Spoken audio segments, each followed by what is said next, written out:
Okay, my name's Stevie Kim for Italian Wine Podcast. We are the media partner this year once again for Grandilandia 2026.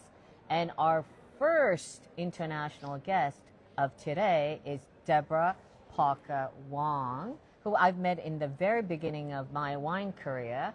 And I haven't seen you in a very long time. It's been a couple years, Yeah. but here we are. Yeah, I even came to your house and you Yes, cooked for us. I remember very well. I would never forget that moment. So, Deborah, for those who are less familiar, tell us what you do in the wine world. Well, I have a number of different roles. Like a small version. Okay, right? number of different jobs, but my primary activities are those of professor, educator, journalist, and then of course I do some consulting work as well too. Currently teaching at one university, 2 junior colleges, and a WSET school, in addition to writing my long-standing columns in the Song Journal and Tasting Panel magazines and for other trade outlets. And doing some consulting work on the side, right? Judging wine competitions, some speaking engagements, master classes, and sensory work. Are you sure you don't have like a twin sister?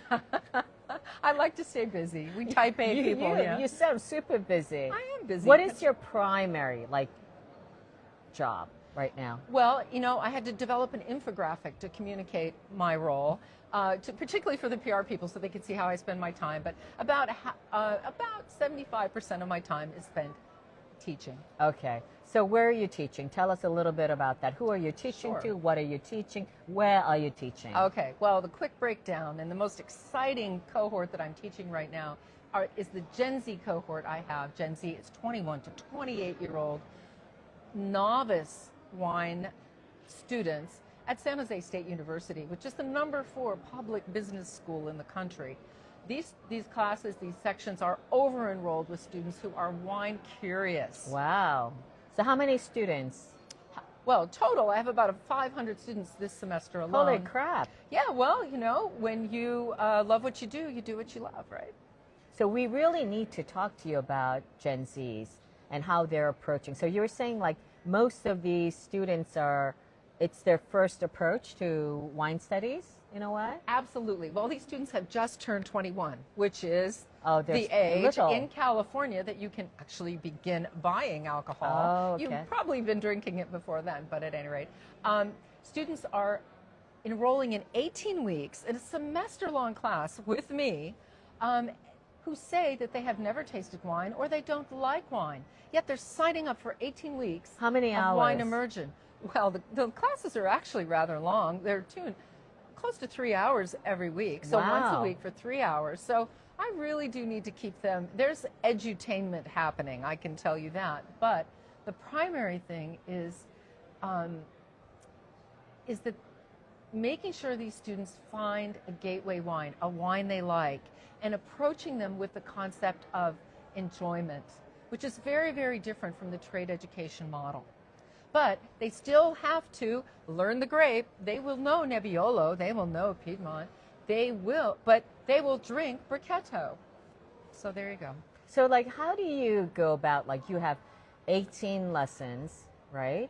Well, it's 18 weeks, right? 18 yeah, weeks. Not counting the fact that some days are test days and whatever. Right. But that's very, very intense. What are you teaching them, though?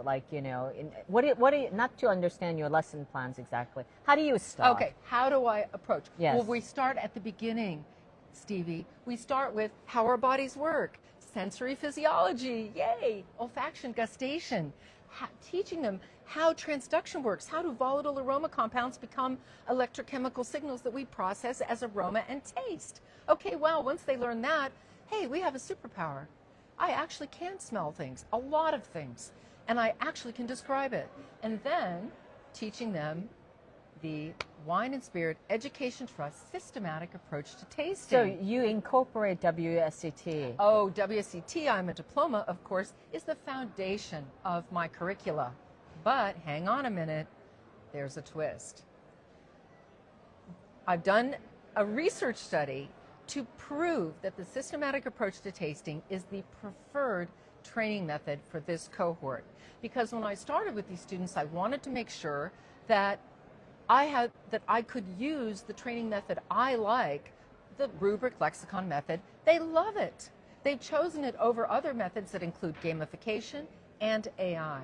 So now I know I've got the right training method for them, but it's what I do with them after they've learned how to assess the quality and style of wine. We start by introducing them to the historic sweet wines of the world. No problem in France, no problem in Italy. Now, when we get to New World countries, it gets a little harder because there's no history of sweet wine becoming dry like we have in Valpolicella or like we have in other places where historic sweet wines have now become dry wines of the world. In New World countries, it began dry and it's remained dry, right? So it is quite technical in a way. Well, they have to. In addition to tasting the wine and learning how to write tasting notes and separating their ability to discern quality from their like or dislike, we've got to get that baseline down because then they can navigate, they can figure out what they like. Once they know what they like, then we can start to teach them more. But they're curious. They want to know about production method. Well, why is Recioto so good? Or why is Brichetto so good? Well, it's the grape.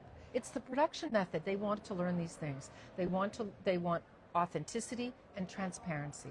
And that's very, very easy to give them when you're talking about DOCG quality wines. You know, it's a no-brainer. So in the grand scheme of things, how many wines are you tasting? Ooh, well, that's a great question.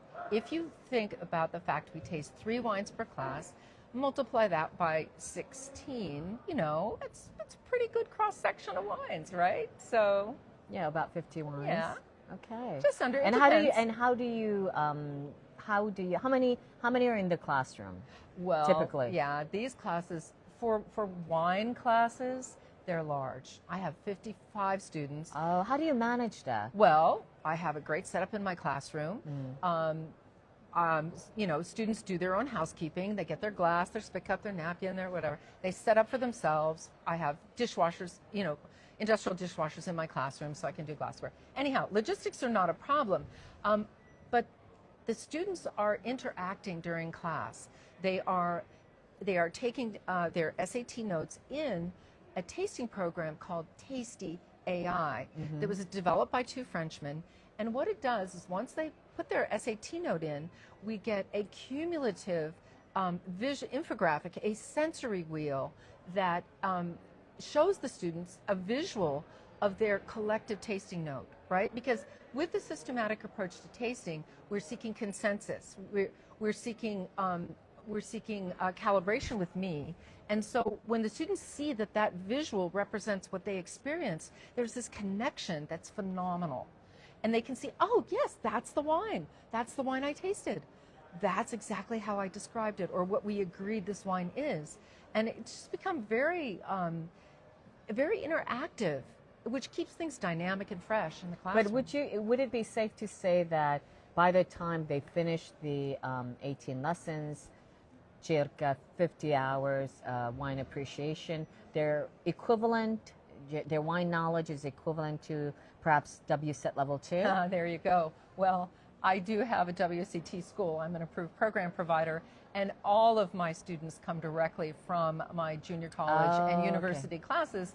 My students, and I just had an example, can test out of WCT level 2 after my class. Okay. And many do because they want to get jobs in hospitality, and that on a CV will get you a job in a heartbeat. So then they move on to level 3? No, these students are there to begin their wine journey, to discover wine. They're not there to be wine professionals. They're not there to work in wine, though they're introduced to all the jobs that we have in wine, and that wine can be a career, right? And that wine is it is a career. It's been mine.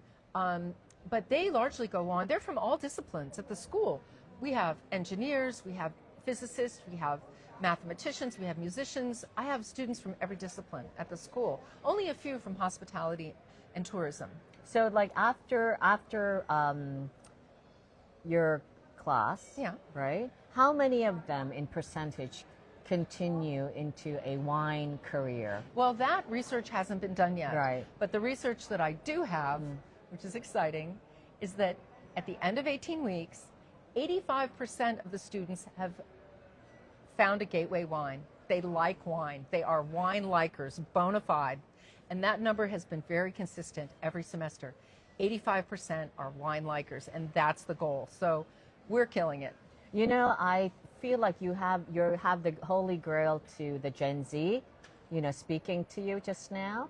What is one suggestion that you would like to give to an Italian wine producer regarding how to speak and communicate with Gen Z?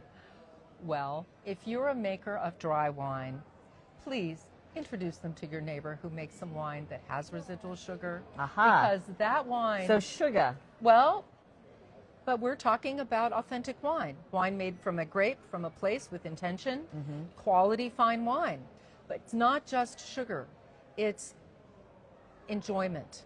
And if we can use that wine as a bridge to dry, if you're a producer of Barolo, that wine liker of Brichetto is your future customer. I suggest you start talking to them right now. They are not ready for the tannin, the astringency, and the acidity of your wine, but they will be once they fall in love with Italian wine. Once the door is open. Wow. Okay. I think that is actually a very, very interesting approach. Let's think about how to approaching Gen Z. And this is a good way to close. Thank you for joining us today. You're welcome. Deborah Wong. She wears many different hats, but primarily she's been teaching to many, many Gen Z students. And that is exactly where we want to be to promote Italian wine. And of course, coming live from Grandi Langhe 2026. Ciao ragazzi. Ciao. Thank you, Stevie. Okay, and it's a wrap.